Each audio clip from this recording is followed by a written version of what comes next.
無駄な努力をやめない。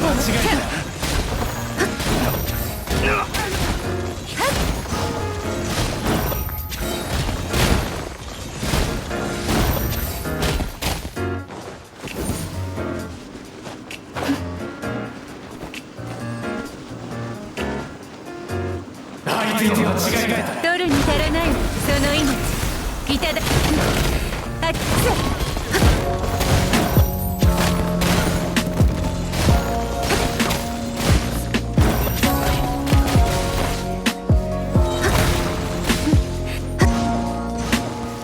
降参しなさい。In much the same way that I've decided to update my Lisa build, I've actually decided to also update my Ningguang build because I seem to be now using a much more standardized Ningguang build, I guess, depending on who you ask, but either way, let's have a look at her. Here we are in Devala's place with Ningguang, and right behind me is a Ruin Guard who hasn't noticed that I've actually shown up, so let's attack it, and we'll see what's happened there. Oh, it's actually meant to be asleep. That's hilarious. Okay. So already one of the things I really like about Ningguang is that her charge attack doesn't use any stamina if you have any of those crystals, which does make her a lot easier to use to some extent. That is of course a talent that you can unlock at a certain level. And then you kind of just go at her.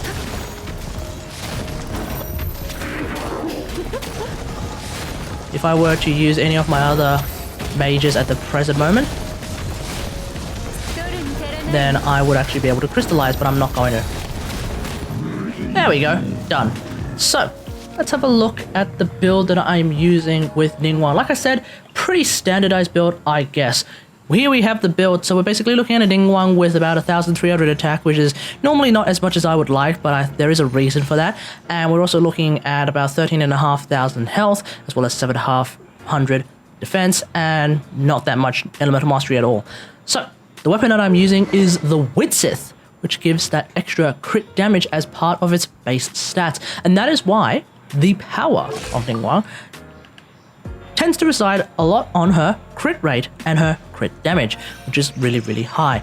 This is pretty much apparently the sort of golden number that you're looking for, the absolute peak of where you're looking at for your crit stats. So this is apparently, as far as I can tell, really, really good. So let's have a look at our artifacts. We're going to go from right to left. We're looking at a Noblesse Oblige mask with extra crit rate, which is really, really good. We're also looking at a Noblesse Oblige goblet with that extra geo bonus, which I'm in the process of maxing out. But as soon as I max it out, basically her damage will skyrocket quite a bit more. And we also got a throwaway timepiece in the form of this one, really just giving me that extra attack at this point as opposed to defense or energy recharge. I don't really care about that. The extra crit rate and crit damage substats are going to be very, very useful as well, just for all of that extra damage.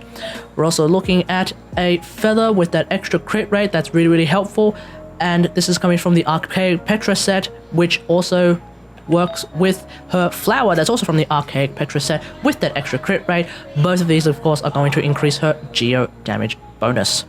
So outside of that, I have up to C2 only, and if I could get C3, that'd be great. But right now, C2 Ningguang does increase her burst damage by quite a lot. One of the great burst damage patterns that I like to use is to throw out a Jade Screen, then use my ultimate, then throw out another Jade Screen. Typically that does a lot of damage because we're basically looking at a Jade Screen that will do 346% of my attack damage, whatever that means. Either way, it does a lot of damage, and so that I could do 2 of those, and that's basically 700% of my damage. There we go. Plus, of course, the power of my level 8 Star Shatter is also really, really powerful as well, and you do get extra stars if you happen to have a Jade Screen active. That's why I like to go Jade Screen, Star Shatter, Jade Screen. That is really, really good. The big thing, of course, is that I did actually change from Eye of Perception to the Widsith, and that is of course giving me that extra crit damage. It seems like a lot of people are saying that crit damage is the idea, so at least for Ningguang, I've decided to do that. Now you may be thinking, okay, why don't you use the Widsith on someone like Lisa, because obviously you want to use crit damage on the character that you use the most. The main reason why I've decided to actually keep the Widsith on Ningguang as opposed to Lisa, only because I have a 5-star weapon. So as a Lisa main still, honor compels me to actually put the 5-star weapon on my main character, not my other sort of not so main, but still kind of main character as well. So that's how we're going on it at the present moment.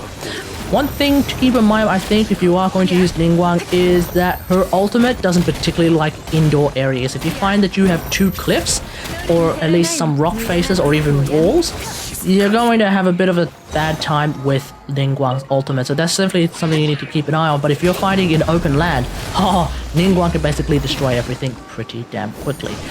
This also actually comes into effect when it comes to doing something like Abyss Spiral. So using Ningguang's ultimate in Abyss Spiral is usually a pretty easy affair, unless of course you're backed into a corner and you're firing sideways. You might end up losing a few of those stars to the wall itself as opposed to the enemy.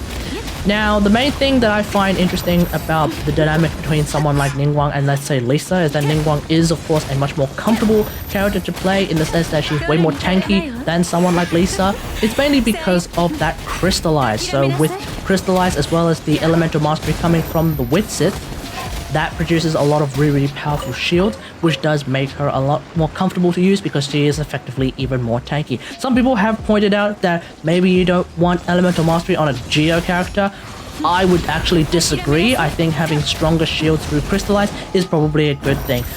Building for Elemental Mastery might not be such a good idea, but getting that extra Elemental Mastery anyway from something like the Witsith, I think that's going to be a welcome improvement. So whilst Lisa, at least in my opinion, is doing a bit more damage than my Ningguang probably, the comfortableness of playing Lisa is a little bit skewed in the sense that she is still pretty damn squishy. So if you're looking for a mage to play that's really good as an all-rounder, I would probably suggest Ningguang over Lisa in that regard, but outside of that, I still actually prefer Lisa. But that's just me. Either way though, the power of Ningguang is there, and we have seen it in multiple ways, not just on stream, but also in a couple of shorts, I think, maybe. But either way, her burst potential is there, and that's just really strong.